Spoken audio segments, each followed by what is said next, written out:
السلام عليكم ومرحبا بكم. ان شاء الله تكونوا كامل بخير وعلى خير. الوصفه تاع اليوم رايحه تكون سهله، نطيبوها غير في المقله. نبداو بسم الله وبالصلاه والسلام على نبينا محمد. بسم الله. نبدا في طريقه التحضير. نجيب مقله نحط فيها شويه زيت، وعندي كميه تاع بطاطا رايحه نقليها، وعندي كميه تاع دجاج. هنا الدجاج حسب الحاجه. هنا كنت شللته نقيته وشللته بالماء والملح والخل وقطرته. لو كان نحط الدجاج في المقله، نستفو كامل في المقله على نار متوسطه ونخليه يتحمر. نغطي عليه تقريبا 3 دقائق ولا 4 دقائق، ونعاود نقلبه. وهنا كل ما نجو نقلبوا المرسوه تاع الدجاج تاعنا، نحاولوا نقصوا للفرن باش الزيت ما طيرش علينا. كي نقلبهم كامل نزيد للفرن ونخليهم يزيدوا يتحمروا في الجهه الاخرى. وهذا كتنبيه برك. هنا شديت حبه نورمالمون حبه بصل كبيره، انا درت 2 حبات صغار. شديت هنايا كامل سكرفشتهم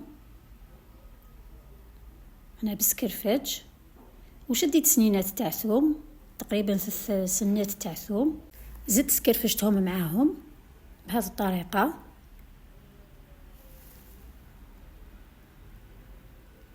حتى نكملهم كامل. في الوقت اللي راه الدجاج يتحمر نشد نحيهم كامل من المقله، نحطهم في طبسي، ونجيب البصل والثوم اللي كنت سكرفشتهم نزيد نحطهم في هذيك الزيت اللي كنت قليت فيها بهذه الطريقه،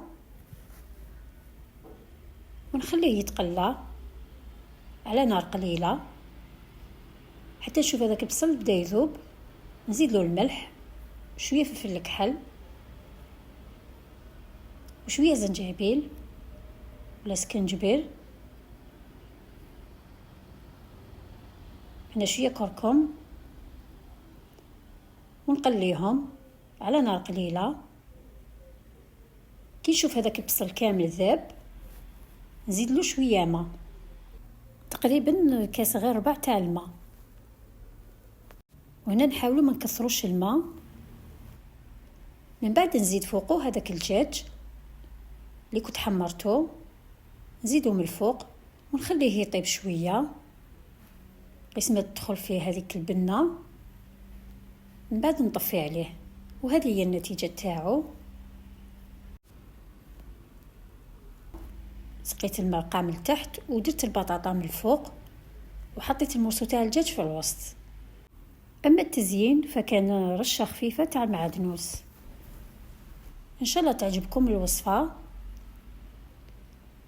وإذا عجبتكم الوصفه ما تنسوش الجيم والاشتراك مع وصفات اخرى ان شاء الله. السلام عليكم ورحمه الله وبركاته.